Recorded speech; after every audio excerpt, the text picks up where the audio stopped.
Welcome to another episode of Dude, Is This Thing On? I'm Tyler Daswick, and joining me, as always, is our producer, Emilio Cariati. How's it going, everybody? I'm very undeserving of that producer credit lately. I've been really neglecting my fucking duties. I finally uploaded that fucking Dave Chappelle one. Nice. 2 weeks after we fucking recorded a week and a half. And tonight I'm going to upload the other one, the Black Panther one. So I'm getting back on it. I got busy at work and, I'm not a full-time producer. Right. Well, we've designed these episodes to be binged, so... Yeah, that was by design, sure. Right. The fucking two people. We got a view on that. I uploaded the video, and within 10 hours, we got a view, man. We're on our fucking way. Whoa, you're kidding. We're going to get a streamy any day now. Oh, man. All right. Well, hey, listen, we have a great show today, everyone. We are going to... Our featured segment is on the recently released sci-fi movie Annihilation from director Alex Garland. So to warm up, we're going to talk a little bit about that guy's resume. He's done a bunch of really strong movies, including 28 Days Later, Dread, and Ex Machina. And then, Emilio, we're going to end with the classic GB. Oh, yeah. As always. As always. GB. It's the closer. I'm going to ad-lib this GB. The grand finale. I'm sorry. I'm very apprehensive about this one. Let's fucking get into it, man. Let's do it. Yeah, this is a mind fuck of an episode, I'm sure. All right. Alex Garland, man. I really was not prepared for the sort of like diversity this guy is showing in his resume. He's written and directed a lot of good movies. Were you kind of familiar with... Wasn't familiar. Didn't realize he was tied to 28 Days Later, even though that's like one of my favorite movies. So fucking shame on me there. I have not seen Ex Machina, which is supposed to be his like masterpiece. But I have seen Dread, and I really fucking like Dread. Especially for, strangely enough, the costume design I thought was like one of the best parts of that fucking movie, man. Oh, really? I'm surprised it didn't get a shout out at any awards. The costume design of that movie was fucking dope, dude. Dread looked awesome. All the fucking judges did. But yeah, he's one of those people where it's like I probably should have known his name, but for one reason or another, I just never like attached Alex Garland to anything. And so went to go see Annihilation last night. And fuck, man, I haven't been able to stop thinking about it. So in my usual binge fucking personality, don't ever try heroin, Emilio, because you will definitely get addicted. I went and just dove headfirst into Alex Garland's career. And so now I'm pulling up all this shit that I didn't know about the guy. Seems like a really cool dude, too. I saw a bunch of interviews with him. Oh, really? How does he come off? Super humble, super chill, which you kind of don't get from watching Annihilation, but... Really humble guy. Like, honestly, he's very soft-spoken, loves video games. Dude, it's funny. No, I was going to bring it up on looking on his IMDb right now. He has a writing credit on Enslaved, Odyssey to the West, that kind of like two-hander video game where you kind of free that sort of like Juggernaut character as sort of like the sprightly woman. Sounds familiar, but it must have gone under the radar, much like a lot of his work.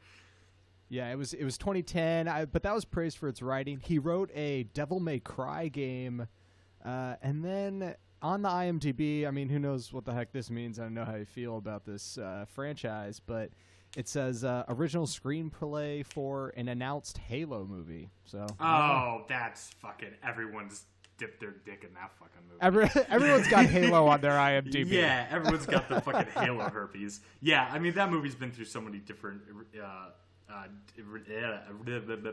versions, so many different fucking versions that every single director who's ever done anything remotely sci-fi has like had a taste of whatever that fucking movie was supposed to be. So it's whatever. It's not like a franchise. It's not nothing. It's just like it's the pass around script. Everyone's got to dabble. Right. So this guy has made a lot of really good movies. I think Ex Machina is my favorite movie by him, though 28 Days Later is really, really awesome. Ex Machina is really good, though, dude. I'll be the millionth person to recommend that to you. Yeah, I know. A bunch of people recommended it to me when it came out. Here's the thing. I did probably what a lot of people did watching Annihilation, because if you've seen, it has bombed in the fucking opening weekend, unfortunately. Yeah. 11 million box office, which blows because it deserves way better. But the reason people aren't going to go see Annihilation probably is because they take one look at it and they're like, oh, sci-fi, oh, it's kind of like out there, like I'm not going to go watch it. And that's kind of what Ex Machina did to me. I just saw it and I was like, I'm not in the right mindset. I'll watch it later. And then here I am like 2 or 3 years later, however long it's been out. Still haven't fucking picked it up. But I can attest to Dread and 28 Days Later. 28 Days Later is one of my favorite movies. Definitely the best zombie movie ever made. And anyone who pulls up the fucking George Romero like card, fuck that. Listen, I get it. George Romero started the fucking trend. He's not the best. He's not even close to the best, all right? He had one good film and then a kind of decent film after that, and then he was just shooting blanks for the rest of his fucking career till he died, God rest his soul. In my mind, the definitive zombie movie is, of course, World War Z. Let's talk about World War Z. It's the best fucking zombie movie ever. No, that movie fucking sucked, and Brad Pitt should really be ashamed. 28 Days Later, best fucking zombie movie. Fast zombies are the best zombies. Yes. It's just, and honestly, even though I guess he wasn't tied to it, 28 Weeks Later, not fucking a horrible sequel. Not as good as 28 Days Later, but it's forgivable. Plus, Jeremy Renner's in it, and he's a hunk, so fuck it. Word. All right, so listen, man. Let's not waste any more time. I wanna dive into Annihilation, and I think the way into this movie. God, yeah, give me your game plan because I'm lost in a maze. If there is one, so here, let's start with this. Sort of trace as you're watching the movie from start to finish, and then in the aftermath, sort of trace your reactions to it. Well, how has your mindset evolved and changed as you watched the movie, and then as you've been thinking about it afterward? I mean, as I was watching the movie, I was on the edge of my seat the entire time. And I know that's a fucking cliche, I get it. But I really was. And I was in one of those reclining chairs too, so it was really impressive. And so, I mean, just visually, the only way I could describe it is jaw-dropping. My jaw was like hanging open for the entirety of that movie until the last 5 minutes where it hit the floor. And at first, I thought it hit the floor for a very negative reason. And I was like, oh, fuck this. But then it started dawning on me, and the fucking reviews were right, and God damn it. So here's the thing. If you go and see this movie blind, man, you're going to get really fucked up watching it. First off, if you're into acid, don't do acid and go see this movie. You're not going to have a good trip. I was tripping on acid, and I didn't even fucking take any, man. The thing's like a psychedelic trip, honestly. It's like if you just got a giant fucking like lava lamp and jumped inside of it and then watched the movie while you're inside the fucking lava lamp. First off, just visually. Second, story-wise, man, the thing kind of unfolds like a book in that it's episodic. It's got its chapters and stuff like that, which makes sense because it's based off a fucking book. Go figure. Sure. But I mean, I can't even describe, like, as I was watching it, I thought I was getting one thing, and then I was getting something completely different. I thought I was getting, like, this sort of survival, gritty, kind of science fiction horror elements to it as these guys are going through. Should we do spoilers? Can we just fucking spoil? We're just gonna dive right in. We're gonna ruin the movie. Fucking, we're gonna ruin the movie, man. Because you can't talk about this movie unless you fucking destroy it. So you let's just say right here, if you haven't seen Annihilation yet, go and see it. It is worth seeing. It is worth paying for. It is worth seeing in the theater, and then come back and start engaging with the podcast and all the writing about it. That is the only way to do it. Yeah, just don't fucking turn it off. Go watch the movie. Come back. But I mean, I thought I was getting like a horror survival movie, which I was totally okay with. I was like, he's fucking nailing this. Nailing it. They're inside this alien environment. They don't know if monsters have killed the previous teams or if they've killed each other. That's like a reoccurring fucking thing. So you don't know if these fuckers are going to go insane, and then they do start to go insane, and there's a bunch of hints sprinkled throughout the fucking movie that you're absolutely not going to get, or you're going to see but you're not going to realize the significance of until the very end of the movie. And while you're laying like awake at night staring at the fucking ceiling, because that was my night. And by the end of the movie, you get something completely different. You get, like, Close Encounters of the Third Kind, like old school science fiction where there's, like, an ambiguous like morality choice at the end, and you don't know what the fuck happened. And don't start quoting Inception, because Inception's a watered down fucking version of whatever the hell this was, man.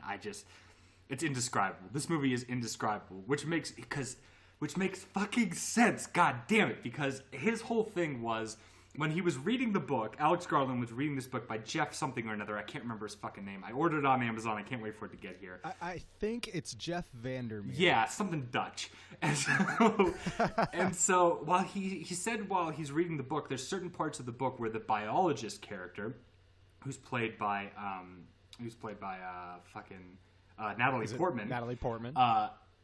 Is talking about stuff in the book, but it will literally say, like, whatever I'm seeing in front of me is indescribable, and then it moves on. Like, it can't even describe it in words of what you're fucking seeing, which is why I'm fumbling over the words like a fucking retard right now. Like, I can't even put into words, like, kind of what the fuck happened in that movie, but it is visually stunning, and the more I think about it, the more genius I think it was.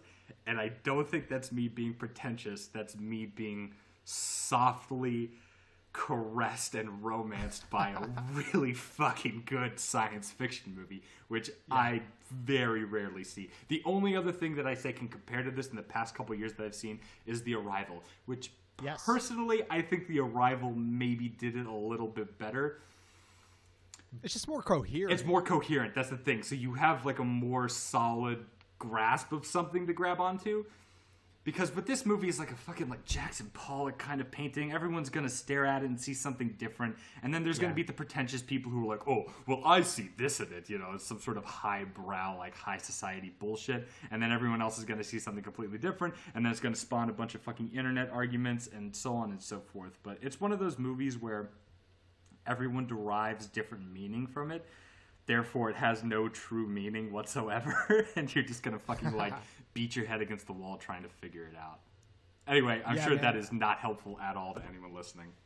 No, okay, so two takeaways. I think the one thing where I totally agree is if your objective in watching the movie is to find the answer or solve the movie, I'm not sure that's the right way to approach it. I mean, I think you should come to a conclusion or resolve whatever you witnessed for yourself and have that. But I think the wrong way to talk about this movie is to explain it as the only answer. Yeah. Does that make sense? No, I mean, that's what unfortunately I went in with that mindset, like, because here's the thing. It had a bad start in that when it was in its production phase, one of the fucking dipshit producers was like, oh, we should change the ending because the test audience didn't get it, and I don't think the audience is smart enough to get this movie. And he labeled it a movie too smart for audiences to get. So right off the bat, you're asking for fucking trouble, because you're just asking for people to sort of tear into it in order to make it less impressive than it is, so that they can feel fucking better about themselves and feel smart, like they defeated the fucking test. Like, they're going in this thing like an SAT test that needs to be conquered. And unfortunately, I'm one of those assholes. So I went into it with that mentality. And about halfway through, I was like, you know what? Fuck it. Like, I don't care if I flunk this test. I'm already kind of lost. I'm just gonna buckle in and fucking go for the ride and see where it takes me, and then I will discuss it in the car ride on the way home. And I'm glad that I made that switch. So just going in, I hope no one goes in with that mentality of like, oh fuck this movie, I'm gonna tear it apart. I'm gonna find it. I'm gonna try and find all the clues. It's like playing a video game on your first playthrough that's like really in depth, and you try and find all the Easter eggs and hidden collectibles like on the way. You're going to break up the story too much. It's not going to be as impactful, man. And I do that all the fucking time. And I tried to do it here, and it whooped my ass. And I am very humbled by this movie. Yeah, it takes a little bit of patience. I mean, I walked out, like, kind of ticked because I was like, I want to solve the movie. I want to know the answer. I want to know what it means. It didn't tell me. That's frustrating and annoying, and it's the movie's fault. And I, over time, I sat on it, I dwelled on it, I thought about it, I lay awake thinking about it, and then sort of all of the like pure like permutations of what the movie could be occurred to me, and I realized, oh, well, you could have went off in that direction or this direction or that other direction in the opposite way. Like, all of that occurred to me, and then it kind of clicked, and I was like, wow, this movie's doing stuff. Yeah. It's trying stuff. Yeah.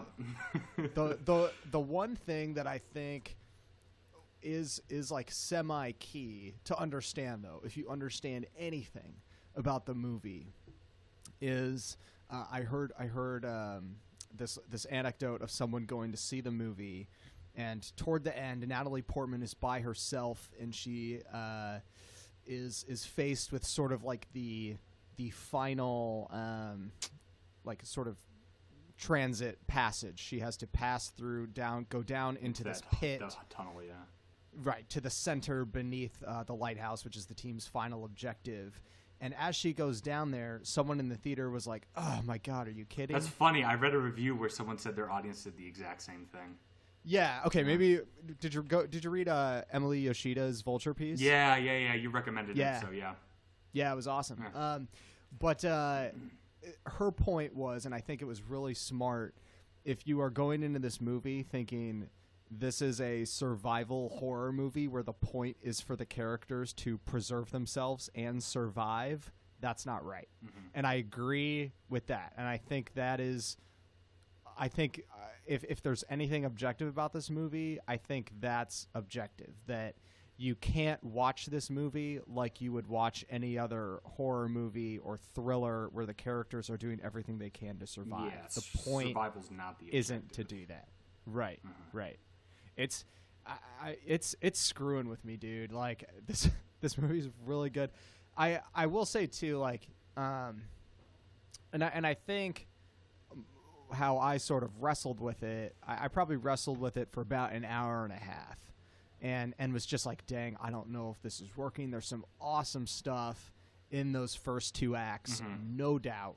Really cool stuff that had me squirming and like pulling back from the screen and really unsettled. But the final act to me almost exists as its own movie. It's like a student film. Yeah, but I mean, I don't know. That sounds like it sounds negative. Deride it. Yeah, I don't mean to like put it down, but it's like its own short, like 5-minute vignette, sort of at the end, you know. Yeah, but I even mean like the whole last 30 minutes. As soon as Natalie Portman is on her own at the lighthouse, suddenly I feel like the movie became just like a notch more artistic. It leaned all the way into its visuals, its sound design, its set design, its themes, and its sort of ambiguity. And it was like, and it kind of dusted its hands. And it was at that point where it was like, we don't care if you get it. Yeah. And as soon as I made that shift in my mind and the movie communicated that to me, I was like, okay, like I'm buckling up. Let's go. Yeah. And then it just took me. Unfortunately, I don't think some people are going to have that same reaction. Because it lost me too. The last, like, as soon as she enters the lighthouse and she sees her, like, Harlequin pantomime thing.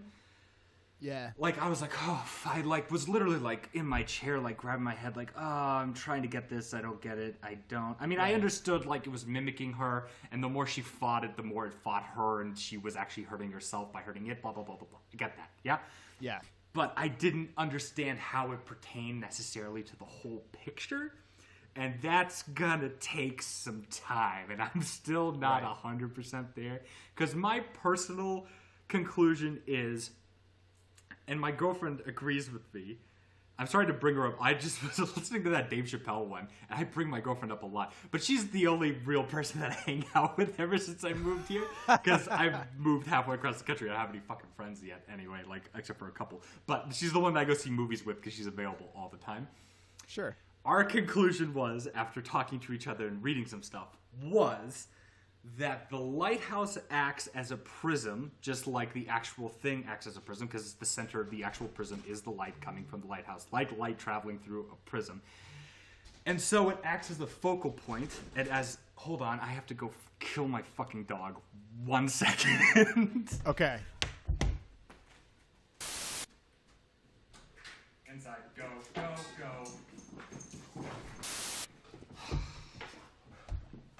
Sorry, we are dog sitting a fucking like American pit bull, so the thing's like nuts. Yeah. And it's like a monsoon just started outside, so the dogs are freaking out. Hold on, it's lapping up water. God fucking damn it. Please go away. Oh my god.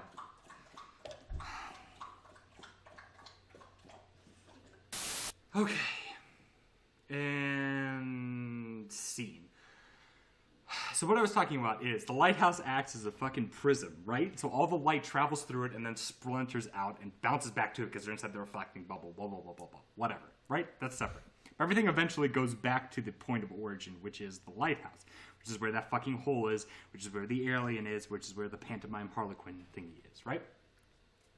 So, as everything travels inwards towards the center of the massive bubble, which is the lighthouse, everything collapses in on itself like rays of light collapsing in at a focal point, which means all of their shared memories, all of their shared experiences, their DNA, anything that makes them human or biological organism collapses in on itself and becomes one sort of perfect human being.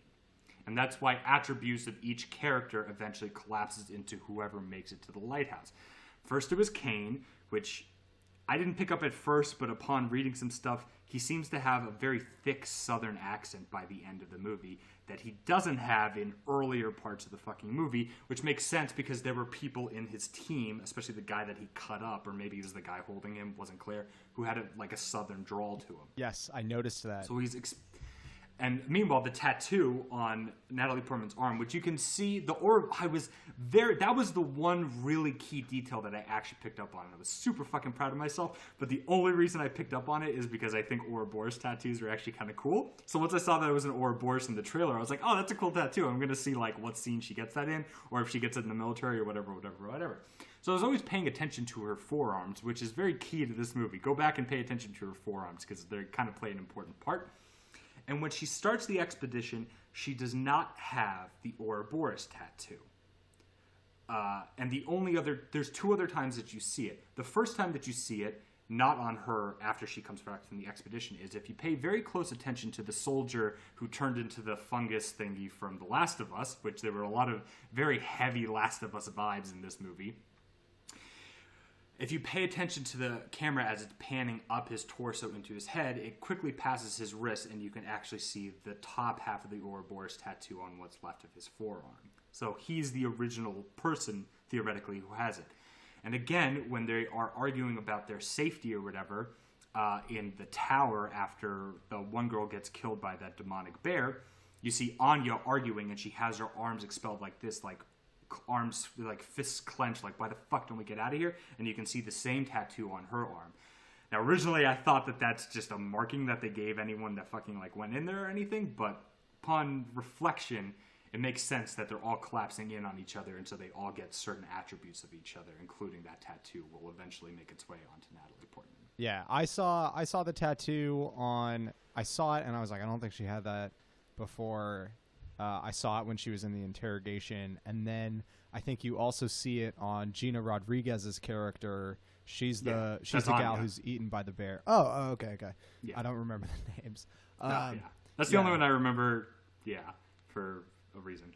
Cut that out. My girlfriend would cut me. I think she's for the record. I think she might be the one viewer, the ghost viewer. No, I mean, I think she gives the best performance in the movie. Gina Rodriguez. Yeah, they all gave really good performances. Oh, they're all great. Natalie Portman, and the white chick who gets killed. I'm sorry to cut you off. The white chick who gets killed by the bear, I thought gave the best performances. Okay, yeah. Oh, Shepard. Yeah, Shepard. Yeah, no, I mean, I thought top to bottom they were awesome. I think I was just surprised because Gina Rodriguez is a comedy veteran. She's in Jane the Virgin. Yeah. So I just thought it was kind of cool to see her given a sort of, not against type, I think that's overused, but a different role for her. And I thought broad range. Yeah, I thought she crushed. I thought she was really cool. Anyway, so your theory, I'm getting you I'm building your momentum back up. Yeah. You're working toward this theory about they're all coalescing into a perfect human or perfect being. Mm-hmm. Yeah, a perfect biological like specimen. Okay. That is infinitely multiplying through like cell mitosis, and so won't age and is like a perfect being, essentially a god. Dang. So the alien is a god, essentially. Oh, okay. And so okay. it's changing the environment around it. But she says herself, and I picked up on this throughout the movie because I have a background in like biology as well, Yeah. So I was very interested in. So is my girlfriend. I was like, "Come see this movie with me. You'll like it just for the biology aspect," and she loved that part of it, But the whole point is like cell mutation is only mutation to some organisms, but to the ones that die, it's a mutation, right? It's cancer. It's horrible. Yeah. But as fucked up as it is, cancer is a mutation, and some people eventually will survive that mutation and therefore will adapt to it. So one man's sort of mutation cancer is another man's sort of evolution. So as these people are seeing this as a hostile alien that's like destroying the ecosystem, it's not really, it's just changing into something different. Something that still works within that ecosystem, but we don't understand because it defies our laws of nature. Just because a deer has flowers growing out its antlers doesn't mean that that's theoretically impossible throughout the universe. It's impossible on planet Earth currently.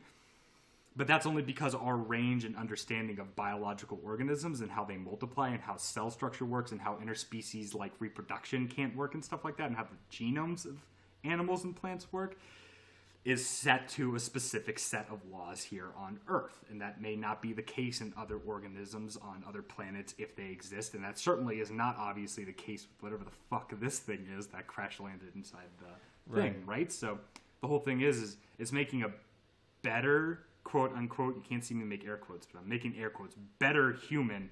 We just don't fucking understand it because it defies our laws of nature sort of thing. And so that's my theory. What? How did we get here? What the fuck? Wait, what? Are we in the movie? Because that's we lost time. I don't remember making camp. Let me. Okay, so let me try to reel this all back. So I don't let me lead, man. I'm gonna lead us into a fucking brick wall. We gotta tie ourselves together. Oh God, yeah, this is horrible. So obviously this movie is so hard to wrap your arms around. It's hard to talk about in any sort of structured, linear fashion.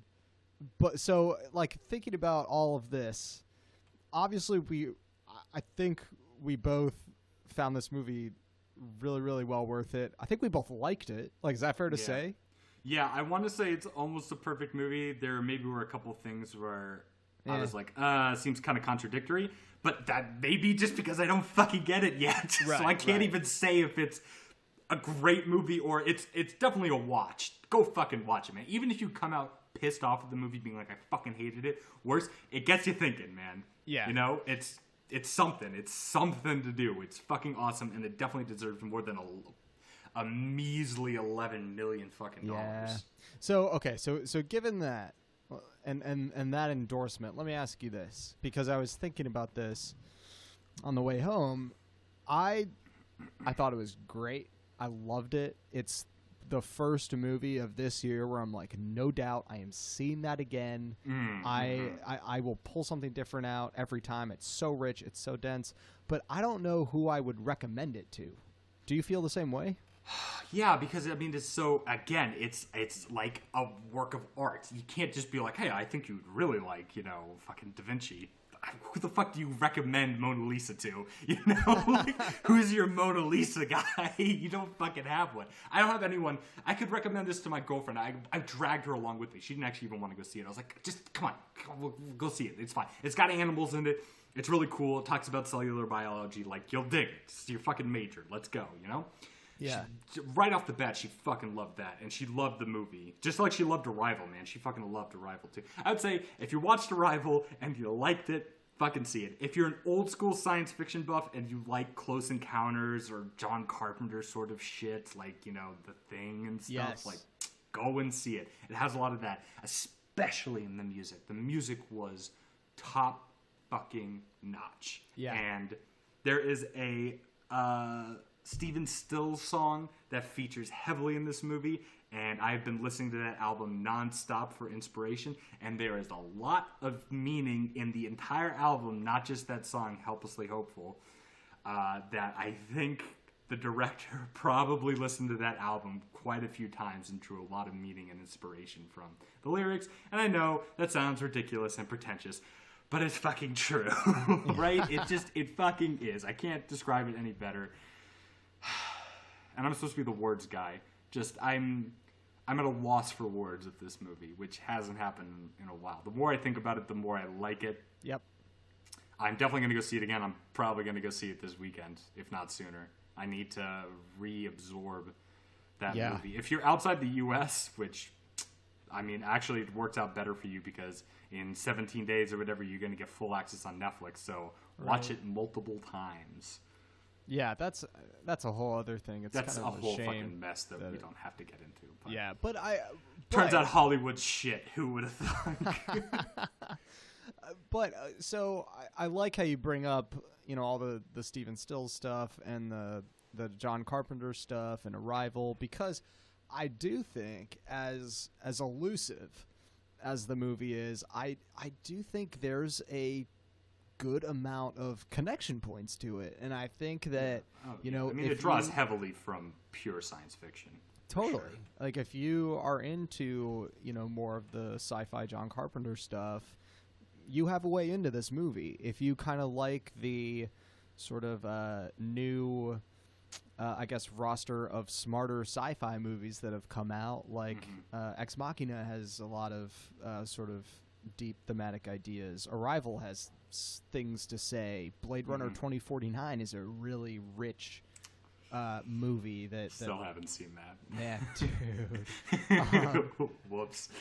But I mean, it kind of is falling into rank alongside all of those movies, and I think that it.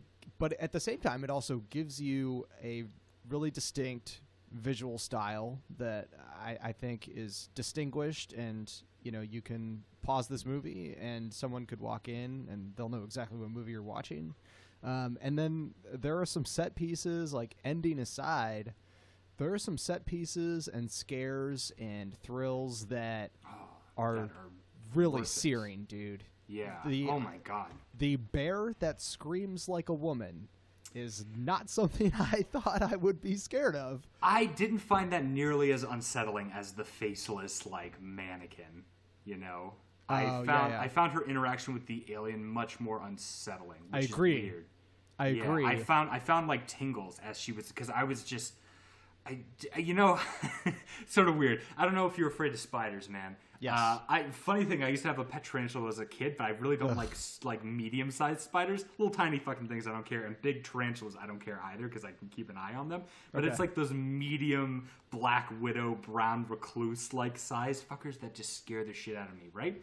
Yeah. And I don't know about you, but every time if I walk into a bathroom or something like that, and I'm not paying attention, whatever, and I flip on a light and I look down, and there's just like a spider in the center of the room.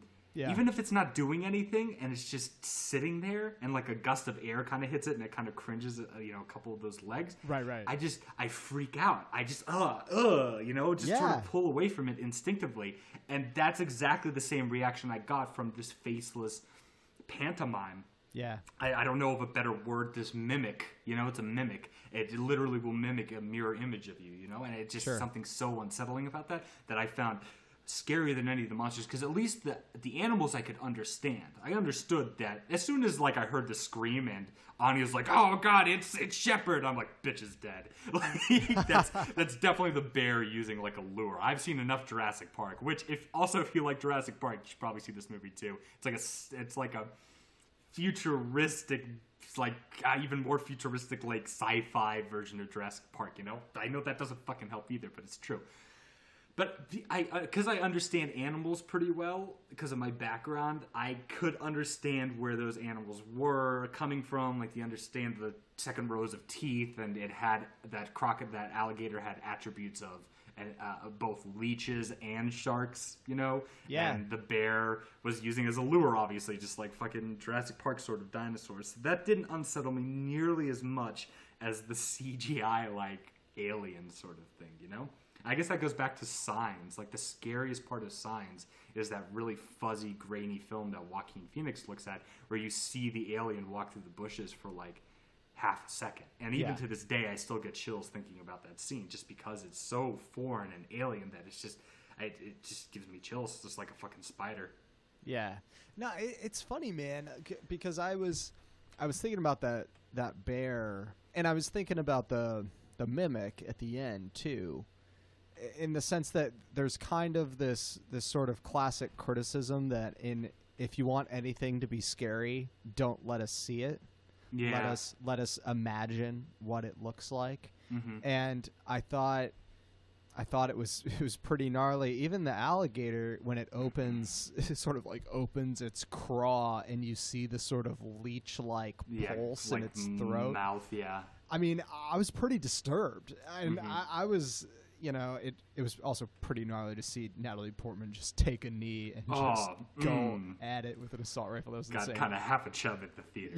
Yeah, that was super cool. It kind of awoken something in me. Yeah, and like I even feel like that scene was loaded thematically. All the other girls draw back, but Natalie Portman just phases it down. I thought that was interesting. But the point is, even the crocodile, and then you get to the bear.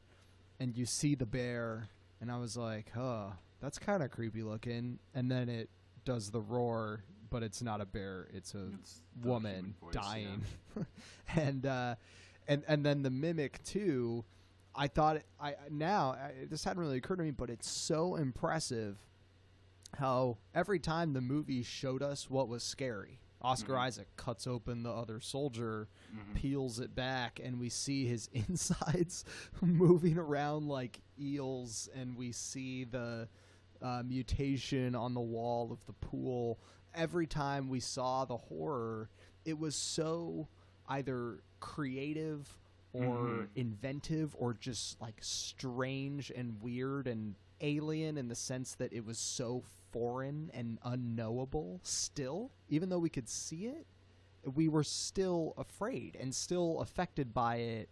And that is so impressive to me. And that I think is a strength of so many different things coming together: production design, visual effects, sound design, to create something that's still scary even after you turn the lights on. It's crazy, dude. Yeah, I agree. And you're right. It's so creative. There's no other movie. The reason that we're struggling to like recommend this movie to people is because there's really nothing else that you can directly compare it to, because it takes so much from other movies and yet gives so much of its own sort of creativity that it's unique. It is a beautifully unique movie. Yeah, it totally stands by itself. Yeah, and I think, yeah, man. I think too, like, I think that's kind of why it's cool that you have to spend so much time with it to understand it. Like, you can't really throw it away. Like, there's a version of this movie that just sort of delivers a sci-fi survival horror thriller, and each of us walk out and we're like, all right, that was fine. Yeah, you know, like that movie, you know. I think for as many maybe like answers as the movie we have puts forward, it also puts forward an equal amount of questions, and and so we have to try to interpret the entire equation instead of just sort of solving for one variable. For X. Yeah, I think. You know what? It kind of. Sorry to cut you off, but I just thought it kind of reminds me, because I mean he plays a lot of video games, and it seems like his library of video games is a little bit different, but a little bit similar than what I'm into. I mean, he did like a Devil May Cry thing. I'm not a huge Devil May Cry fan. I'm not a Devil May Cry fan at all, actually. But I definitely get the thematic elements of, at least in design, of The Last of Us. Not necessarily, not in story really at all, but in design, with the overgrowth in the town, especially when they're in that abandoned military base, and the soldier who got turned into the fungus, which I don't know about you. Maybe I'm just psycho, but I didn't find that unsettling at all. I found it like strangely beautiful. I don't know why. Like, I mean, it's grotesque because, you know, there's a human body in there. But if the movie had just lingered on the body for maybe just a couple more seconds, like 30 seconds, I wouldn't have been able to look away. It just would have been like I was trying to take in every single detail of that shot because it was just so colorful and beautiful. And yeah, okay, there's a dead body, but you know, I hike a lot, and there's a lot of dead bodies in the woods. Not human, but you know, there's a lot of dead animals in the fucking woods. And whenever I come across like a dead deer or a coyote or whatever, you know, whatever I stumble across, it looks like that. It's dead. Yeah, there's some skin, sure, but there's growth out of that. You know, there's biology, there's life taking place. Yeah. From the death becomes life, Ouroboros, blah blah blah blah blah blah blah. But just the way that was filmed and created and conceptualized was fucking brilliant. And what I was trying to say about the video game thing, sorry I got sidetracked, was that's okay. It kind of reminds me of BioShock Infinite, where you just said if it didn't have that last like 10-15 minute scene with the mimic and stuff like that, and her going back to Oscar Isaac and their eyes shimmering and blah blah blah blah blah, it would have been a very good, pretty good survival horror movie. Just like if BioShock didn't have the ending that it had, it would have been a very good shooter. Would have been fantastic, but it would have been a pretty good shooter. I would have enjoyed it. I probably would have played it a couple times. But what made me play BioShock Infinite like 15 fucking times, give or take, and the original BioShock probably 30 times is the last 5 minutes. Because that's what keeps you coming back. Everything is the journey up until the last 5 minutes. Without it, the movie is mediocre. You know? Yeah. It hinges on that. Yeah, I totally agree. I think that's a good, cool parallel too. I'll just kind of ask this off the top. I didn't really have this written in our show notes to talk about, but I hadn't realized that this guy has a little bit of a video game writing career. Mm-hmm. Just, I mean, does anything sort of strike? Definitely a consumer. Sorry, continue. Yeah. Does anything sort of strike you instinctively knowing that, and now you look at the movie and you're like, oh, well, you know, I kind of see how I see some influences of video games and the way he's telling the story or anything like that? Oh, yeah, absolutely. I mean, video game narrative and movie narrative has become very intertwined lately, and I know there's differences, especially with cinematography and stuff like that. And I heard that he plays some VR, some virtual reality, which is a completely different medium, but with story structure and stuff like that, yeah, there's definitely parallels, especially like really good story structure, like you see in The Last of Us and the BioShock series and stuff like that, where everything is just so coherent and well thought out that you're able to follow the script and screenwriting, if there was, you know, an actual screenwriting of the screenplay of the video game, in the same way that you would be able to follow a screenplay for a movie. So yeah, I saw it in sort of the same thing, especially because he decided to do this by chapter, you know, almost episodically, because it's based off of a book. So you get that along the same lines that you guys like levels, you know, when there's a cutscene or something like that in between, and it goes into a different environment. And so he was very good about changing environment and everything, and changing characters. You know, they start off one way and they become more frazzled and unraveled as they get closer and closer to the center of this abnormality, this enigma, until there's something completely different. And it's not just in their personalities, it's in their appearance too. They mutate as they get closer. They mutate more quickly as they get closer. The more time they spend within the bubble, the more they mutate, the more gaunt they look. You know, they're losing sleep, bags under their eyes, there's hemorrhaging happening underneath the skin, cuts and abrasions and all that shit, you know? It's just, God fucking damn that movie. Dude. Yeah, there's a lot of elements of video games, I could see that, but video games also have a lot of elements of movies nowadays, so it, you know, kind of can go both ways, really. Yeah. No, it's interesting. And I wonder too, just to spitball a little bit, we were talking a little bit how it's kind of the anti-survival movie, and maybe part of the takeaway of the movie is that, you know, these characters don't act out of their best interests. They continue to go deeper. The concept of self-destruction, that's like a big motif of this movie. Right. And Jennifer Jason Leigh has that tiny speech in the middle about, we are driven by these self-destructive impulses, and people try to call them choices, but ultimately they're not. That's how we are naturally. And the movie has a lot of things that sort of support that, and Natalie Portman sort of has a couple diatribes about that. But I mean, I don't know why, but for some reason it does feel a little video game-ish.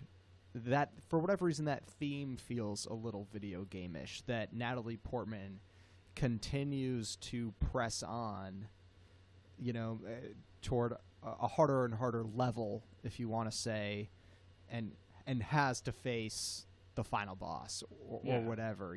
There's something about it's that drive. It's the drive of knowing. I mean, that's at least I know that's the main reason for the psychologist or psychiatrist. I can't remember what her profession was. I forget her name. Something odd. Dr. something, obviously. Oh, Jennifer Jason Leigh's character? Yeah. I forget her name, though. But that's her main motivation. I mean, it's revealed kind of...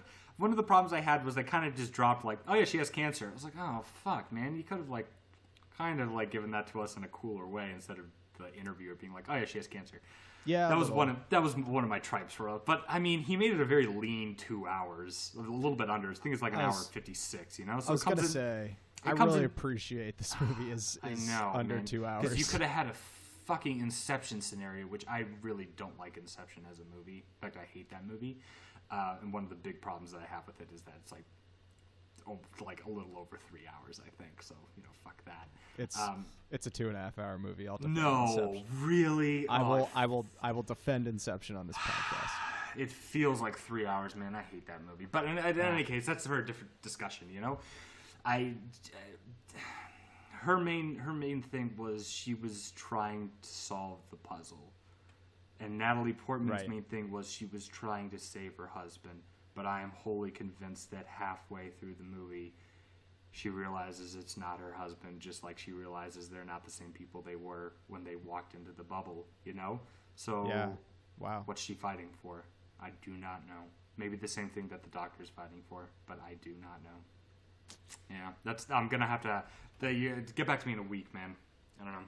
I'm gonna have to chew on that one for a fucking while. Oh, God, I need an Excedrin.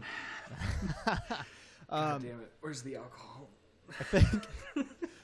But I think if we can sort of wrap the discussion on a word of advice for 50 minutes. Yeah, what I think though is cool about this movie, and I think this is why it's sort of semi-hard to recommend, but it is one of my favorite things about it, is it really does sort of demand that you engage with it after it's over. You should go read about it. You should listen to interviews with Alex Garland and interviews with the cast. You should go back and dive into the press tour. You should look at what critics are saying about it. And I maybe go back and watch Alex Garland's other movies. They're really good. They are, yeah. You might give you some insight. Yeah, I think it's cool that like the conversation and dialogue and analysis about the movie. I mean, one of my favorite things was diving into the Reddit thread about it and looking at all the, I mean, you're not going to find a ton of really, really sharp interpretations. Not a highbrow place, yeah. Right, but like with this movie, it feels like every interpretation has a little bit of validity to it. And so that was really fun. And I think that it's cool, and I haven't really felt this with a movie in a while, that sort of the conversation and the whole ways people are interacting with the movie is just as important as the movie itself. Yeah, which I think is ultimately the biggest shame, because not a lot of people have seen it, and not a lot of people probably will, and therefore the discussion is going to be very centralized and small. It's not going to encompass everyone. Imagine if everyone sees this movie and everyone has an opinion. Imagine what type of crazy shit people could come up with. Yeah. Fortunately, I just don't think it's going to get that type of traction, which is a crying shame, because goddamn was it fucking good. Yeah. This is begging for dissection. A wider audience, yeah. Listen, we can keep talking about Annihilation. We both highly endorse that you go see this movie and join in on it. We're gonna end with the GB. Emilio, I know are you kind of pulling from random? You want me to go first? Go first, man. I don't have shit. How about this? I'll go first real quick. I don't fucking have anything because my mind is a scrambled egg right now. Just ingest as much media about this movie as you physically fucking can. That's my GB. What? Here, I'll ask you for a specific. You followed some Q&As or some interviews with Alex Garland. Where'd you find those? You know me, man. Just YouTube. Okay.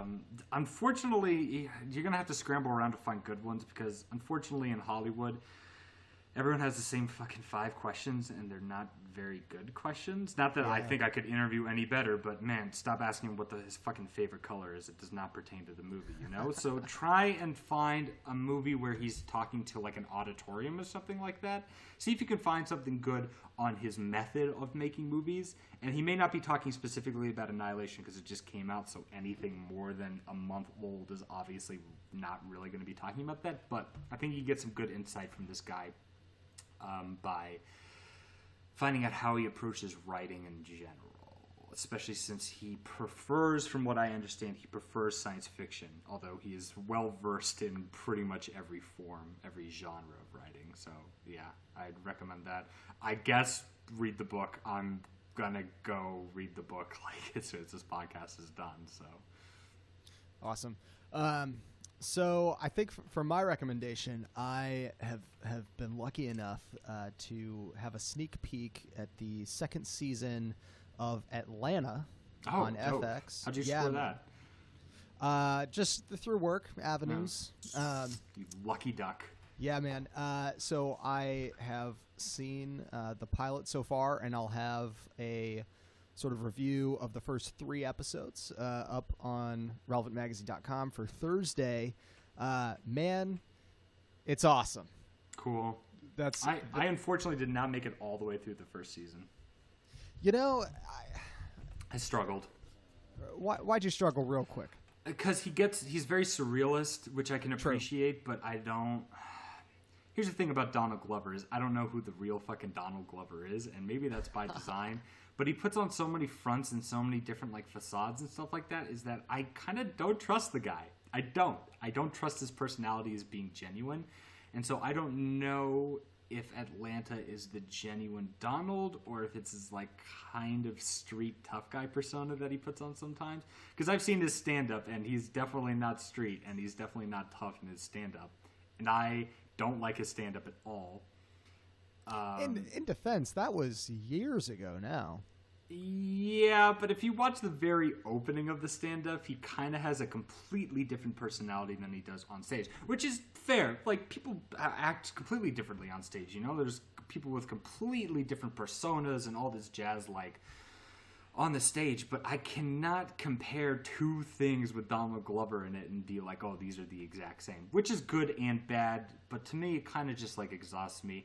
Not only that, but just the surrealist aspect of Atlanta lost me. I was totally with it for, like, the first 5 or 6 episodes until it gets to that one episode where it's just, like, a string of different, like, commercials aimed towards, like, like the black community and stuff like that, and how it's, like, making fun of them and being satirical about it and stuff, which was cool. It was a really cool episode. I really liked that episode. But as soon as I saw it, I was like, oh, this isn't Atlanta. Like, it's not. And I guess some people, like, got past it and were like, oh, you know, he's like the Black David Lynch. But I guess which is unfair, actually, to say that because he stands on his own, I think. But just, I don't know. I didn't like it that much. I'm definitely willing to give it a second shot. Like, I like Donald Glover's really early stuff on when he was in college enough, because the way I found Donald Glover was in middle school. I am sorry I'm eating into all your fucking time right now. It's okay. But the way that I found Donald Glover was in middle school watching Bro Rape and Don't Jerk Off to This and New Bike and like all his fucking Derek comedy stuff. And my favorite thing with Donald Glover in it is still Mystery Team, which I have on DVD. I think I was like one of 8 people to buy that DVD. Yeah.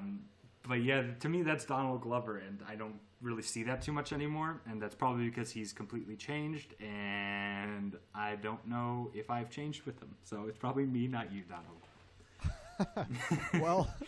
Well, yeah, I mean, maybe find your way back to Atlanta. I will say the second season is it seems to be slightly more conventional than the first in terms of just episode to episode. You have less whiplash, and it's a little more consistent. I mean, it's definitely surreal, and I actually think, you know, he's described it as, you know, the noted Twin Peaks with rappers, which I think he was just kind of tossing out there. Yeah, you see? Well, exactly, because I think he's trying... But here, let me hedge. Hedge. Sorry. Because, I mean, it is surreal, but I actually think more of The Simpsons when I watch it. Because they kind of pop to these sort of random little places around Atlanta, and for me personally, you can never really tell what's supposed to be sort of like true Atlanta and what they're kind of inventing, which I like. But their Atlanta feels a lot like the way The Simpsons does Springfield, in that you can kind of go to this region over here, meet one sort of strange oddball character in a strange place, and then they can hop over to another place for a different episode. But each one feels distinct and real and still part of that sort of whole landscape that they've created. So I kind of really like it on that level. I think all the Twin Peaks comparisons are a little strong because Twin Peaks is it's a stiffer drink than Atlanta. Yeah, it's a tough pill.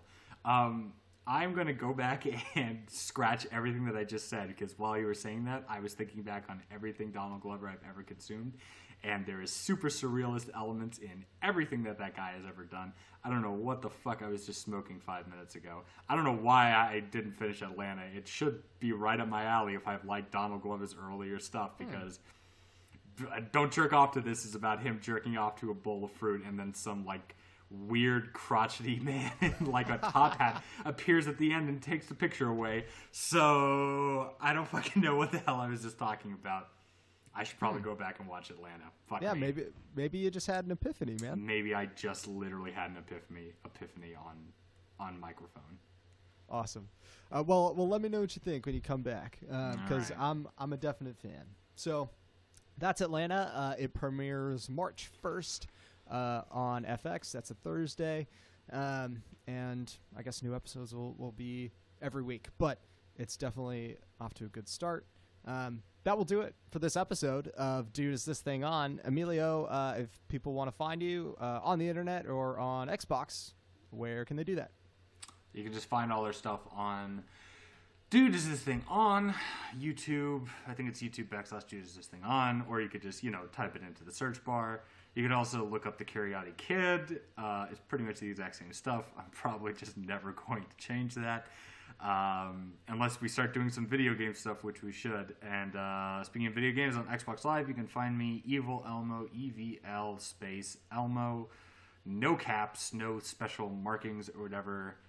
Feel free to let me know what you think of my gamer tag, because people seem to let me know all the time. Mostly negative. Go figure. I made it when I was in 8th grade. Cut me a break. Yeah. You can find my culture writing at relevantmagazine.com, and you can follow me on Twitter at Tyler Daswick. But that will do it for this episode. We're not sure what we're going to do next week. We might talk about The Looming Tower on Hulu. We might right. boot up another video game. We should do another video game. It's been a minute. It's been a minute. Maybe we do Cuphead or something like that. Yes, yeah, we should. Or that one, what's the Prison Break one with the mooks, the two mafia guys? Oh, man. It's something like No Way Out or something Yeah, No Way Out. Isn't that a Kevin Costner movie? Maybe I just... whatever. We'll figure something out. Yeah. All right. But that will do it for this episode. Thanks so much for listening, everyone. We'll see you next time. See you guys. Oh, God. I'm exhausted.